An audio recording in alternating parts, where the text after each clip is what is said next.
अब बाजार में नकली दवाएं भी मिलने लगी हैं।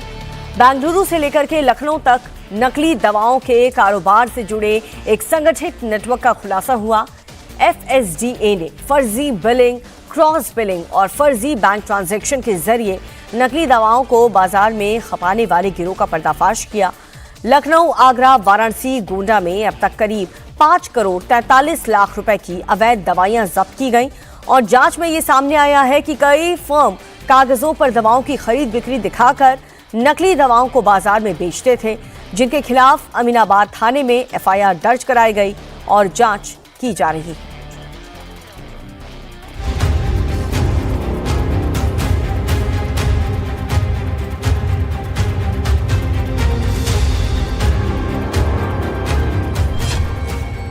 नकली दवाओं से सावधान, जा सकती है जान।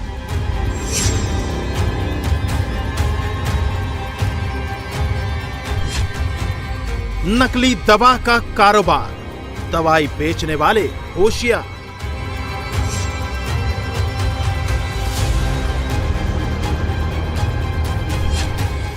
जान से खिलवाड़, पकड़ा गया करोड़ों का माल।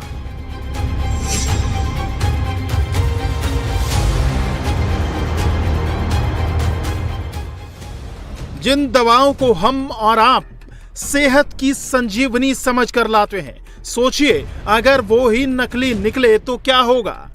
यह सवाल इसीलिए क्योंकि ऐसा हो रहा है, छोटे मोटे नहीं बल्कि बड़े पैमाने पर हो रहा है। उत्तर प्रदेश से बेंगलुरु तक हो रहा है, तेलंगाना से उत्तराखंड तक हो रहा है। फर्जी बिलिंग के जरिए हो रहा है और ब्रांडेड दवाओं के स्टिकर लगाकर हो रहा है।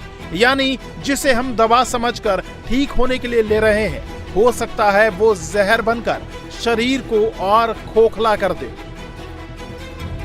पैकेट और रैपर देखकर आप अंदाजा नहीं लगा सकते कि ये नकली दवा है, जो आपको हमें बीमारी से निजात दिलाने में मददगार नहीं बल्कि और अधिक बीमार करने वाली है। नकली दवा की ये बड़ी खेप उत्तर प्रदेश की राजधानी लखनऊ से जब्त की गई है, जिन्हें मार्केट में धड़ल्ले से बेचा जा रहा था।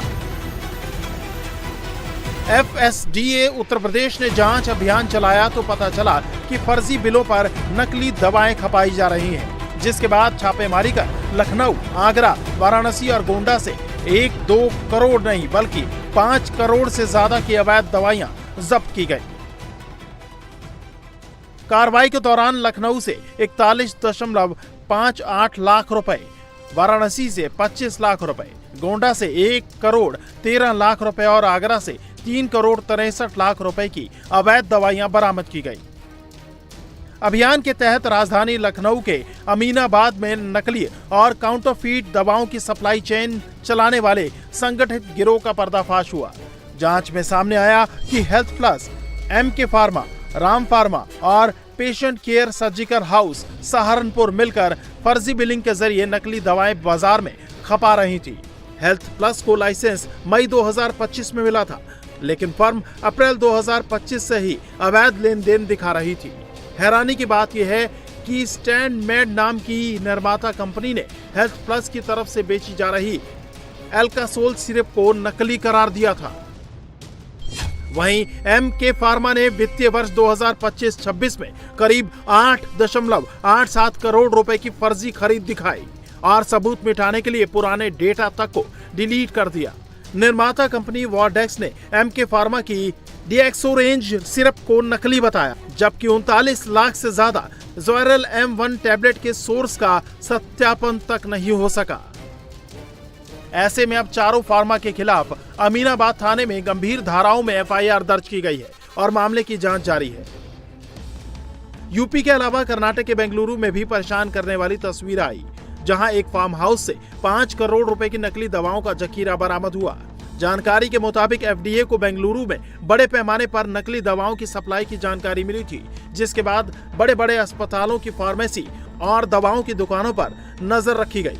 जांच में सामने आया कि एक फार्म हाउस से दवाओं की सप्लाई हो रही है और जब फार्म हाउस में रेड की गई तो वहां बड़ी बड़ी कंपनियों की नकली दवाओं और इंजेक्शन पर लेबलिंग का काम चल रहा था। जो घर के अंदर आप देखेंगे तो यहाँ पर वो काला बाजारी जो है दवाओं की होती थी। किस तरह से एक लोकली मैन्युफैक्चर्ड दवा यहाँ पर लाई जाती थी, उसके बाद उसकी रीब्रांडिंग की जाती थी बड़े बड़े इंटरनेशनल ब्रांड के नाम पर, और उसे बहुत ही ऊंचे दाम पर ऐसी नकली दवाइयों को बेचा जाता था। ये है वो मुख्य कमरा जहाँ पर रेड हुई थी। यहाँ पर आपको हर जगह जो है ऐसे बड़ी जो ब्रांड्स हैं उनकी दवाइयों के जो वाइल्स है उसके स्टिकर्स नजर आ जाएंगे। आप देखिए किस तरह से यहाँ पर जो कार्टन है उसमें ये लिखा हुआ है। दूसरी सबसे बड़ी बात आप यहाँ पर इस कॉर्नर पर देखिए, जिस तरह से कल जब सैंपलिंग ली गई थी, हालांकि यहाँ पर बताया जा रहा है कि 5 करोड़ रुपए के ऐसे फेक मेडिसिन को यहाँ से जब्त किया गया है। सैंपलिंग ली गई थी, उसकी कुछ यहाँ पर रिमेन्स यहाँ पर आपको पड़े हुए मिलेंगे। मशीनों के जरिए इन नकली दवाओं की पैकिंग होती थी। गिरोह के लोग तेलंगाना और उत्तराखंड से नकली दवाएं खरीदते थे। फार्म हाउस में इन दवाओं की पैकिंग और लेबलिंग की जाती थी और फिर जो असली इंजेक्शन 20,000 रुपए में मिलता है उसे 5 से 6,000 रुपए में बेचते थे। ये जो दवाई है ये वाइल है। ये ऐसा कहा जा रहा है कि देखिए कि ये खाली शीशी, इस पर ये लोकल जो है इस पे ये दवा जो है भर देते थे और यहाँ पर सिर्फ इसकी लेबलिंग होती थी। जो बड़ी बड़ी इंटरनेशनल कंपनी है उसके नाम से इसकी लेबलिंग करके ये लोग इसे बाजार में, अस्पतालों में डिस्ट्रीब्यूटर को रिटेल तक भी बेचते थे। ये जो दवा है, आरंभिक जांच में ये पता चला है कि ये जो दवा है वो तेलंगाना और उत्तराखंड से मंगाई जाती थी, जो लोकली मेड थी, और उसके बाद यहाँ पर उसकी लिंक और रीब्रांडिंग की जाती थी। जो इनके पास से, क्योंकि ये दवाएं जब वहां से आती थी तो उस वक्त भी इनके ऊपर स्टिकर लगना जरूरी होता था, इसलिए इन्होंने यहाँ पर एक स्पेशली जो है एक स्टिकर, देखिए आप यहाँ पर देख सकते हैं, ये इसका पन्ना है। बाकी तो मैक्सिमम सामान यहाँ से जो है स्वास्थ्य विभाग ने जब्त कर लिया है। ऐसे में जिन ब्रांड्स की नकली दवाएं फार्म हाउस में मिली हैं, उन ब्रांड्स की दवाओं की बिक्री पर फिलहाल रोक लगा दी गई है और दवा की दुकानों पर मौजूद स्टॉक की जांच की जा रही है। जांच में सामने आया कि ये फार्म हाउस प्रशांत नाम के शख्स ने लीज पर लिया था, जो फिलहाल दुबई में रहता है। प्रशांत ने फार्म हाउस की देखभाल का जिम्मा अपने रिश्तेदार तेजस को दिया था, जो फरार चल रहा है। हालांकि एफडीए और पुलिस ने मौके से प्रभुदेव गौड़ा नाम के शख्स को पकड़ा है। टीम अब ये पता लगाने में जुटी है कि दवाएं कहां से आ रही थी और किन किन राज्यों में इन दवाओं को बेचा जा रहा था, क्योंकि एंटीबायोटिक से लेकर खांसी के सिरप तक सभी दवाएं नकली हैं और मरीजों पर बेअसर साबित हो रही हैं, जिसे लेकर अब जांच तेज कर दी गई है।